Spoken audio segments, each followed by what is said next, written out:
या शाळेत जायचं थांब या म्हणा म्हणा म्हणा ए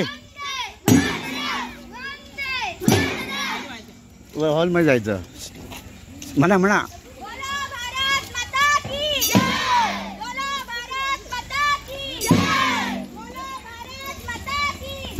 हा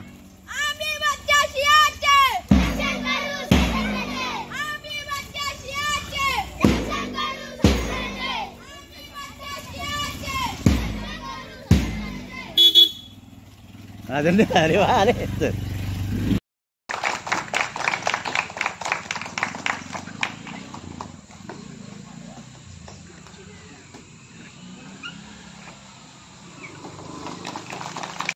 आदरणीय गुरुदासजी साहेब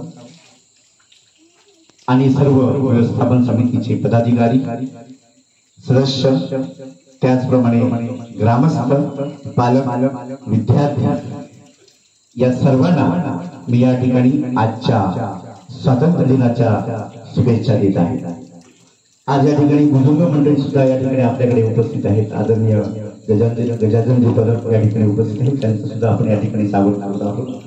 त्याचप्रमाणे या ठिकाणी आपल्या ग्रामपंचायत सदस्य आपल्या विभागाच्या आदरणीय श्रीमती वंदनाजी पालकर या सुद्धा या सोहळ्यासाठी इमानदार सोहळ्यासाठी उपस्थित आहेत, तर त्यांचं या कार्यक्रमामध्ये आम्ही स्वागत करतो।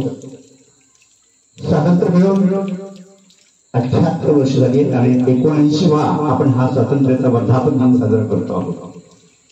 आता हा दिन साजरा करण्याचा उद्देश आपण लक्षात ठेवला पाहिजे की आपलं स्वातंत्र्य मिळालेलं आहे, पण ते स्वातंत्र्य आपल्याला टिकवायचं आहे।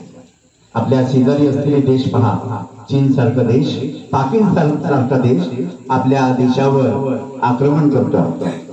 पहलगाम सारखा अटॅक तुम्हाला सर्वांना माहिती आहे, विद्यार्थ्यांना माहिती आहे, तर असे अटॅक आपल्यावर केले जात आहेत आणि याच्यामुळे आपला भारत देश हा कुठेतरी मागे जाता कामा नये किंवा आपल्या परत पारतंत्र्यात येता कामा नये, याची दखल आपण सर्वांनी घेतली पाहिजे।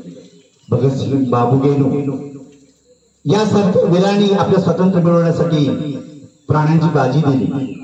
ते स्वातंत्र्य आपल्याला टिकवायचं आहे। आपसात हे द्यावे न करता आपलं स्वातंत्र्य अबाधित ठेवलं पाहिजे। आपलं गाव, आपला राज्य आणि आपला देश हे आपलं आहे, हे ठेवून आपण ते अबाधित राखलं पाहिजे आणि परकीय जे आक्रमण आहे त्या परकीय आक्रमणापासून आपण आपल्या भारत देशाला दूर ठेवलं पाहिजे, तरच आपण या पूर्वजांनी मिळवलेले स्वातंत्र्य चांगल्या प्रकारे टिकवू शकतो आणि ही चांगली भावना या विद्यार्थ्यांच्या मनामध्ये निर्माण व्हावी, त्यासाठी आपण हा शाळेमध्ये सर्व शाळेमध्ये हा कार्यक्रम केला जातो।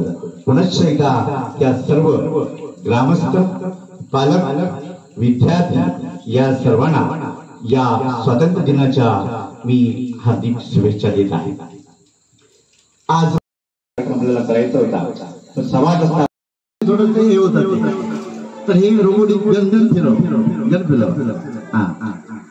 तर या ठिकाणी आपल्याला सुंदर प्रकारे या ठिकाणी या मुलांनी केलेलं आहे, त्याच्यासाठी आपण सर्वांनी टाळ्या वाजवल्या। अतिशय क्रिएटिव्हिटी आहे। एक छोटा छोटा पार्ट आहे, त्याचा छोटा छोटा एक पार्ट आहे, ते पार्ट पडले बघा या ठिकाणी असे छोटे छोटे पार्ट आहेत। तर या छोट्या पार्टापासून किती आहे, कोणतंही खेळण्याचं साहित्य नाही, तर मुलांना हे डोकं लावावं लागतं, काय करायला पाहिजे काय नको। तर हे राज्य स्तरावर आपलं गेलेलं आहे, आपण सगळ्यांनी शुभेच्छा देऊया या मुलांना की ते आपली दखल घेऊया। धन्यवाद।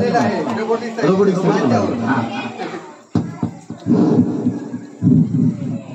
आज बघा स्वातंत्र्य दिनानिमित्त या ठिकाणी ओसरगाव कांसाळे शाळेच्या मुलांनी माननीय देशाचे पंतप्रधान नरेंद्र मोदी यांनी जो संदेश दिला आहे देशाला की आत्मनिर्भर भारत या स्वयंघोषणेने आपल्या देशात आपणच स्वतः आपण आत्मनिर्भर बनण्यासाठी जे काही साहित्य म्हणा किंवा आपले दळणवळणाची साधनं किंवा व्यापारातील काही खाद्यपदार्थ असतील किंवा मशिनरी असतील हे आपल्या देशातच बनले पाहिजेत। आपल्या देशातील मुलांना तिथे या क्षेत्रामध्ये सहकार्य करून आपल्या देशाची उन्नती करायची आहे आणि या निमित्ताने आपल्या कांसाळे शाळेतील मुलांनी जो रणगाडा इथे बनवला आहे आणि त्याच्यातनं चारो बाजूने तरी आतंकवादी म्हणा किंवा दुसरा परकीय सैन्य जेव्हा आलं तर त्यांना मारा करण्यासाठी जो रोबोट बनवलाय तो अतिशय कौतुकास्पद आहे. या शिक्षकांचा आणि या शाळेतील सर्व विद्यार्थ्यांचा मी मनापासून पुन्हा एकदा धन्यवाद देतो, आभार मानतो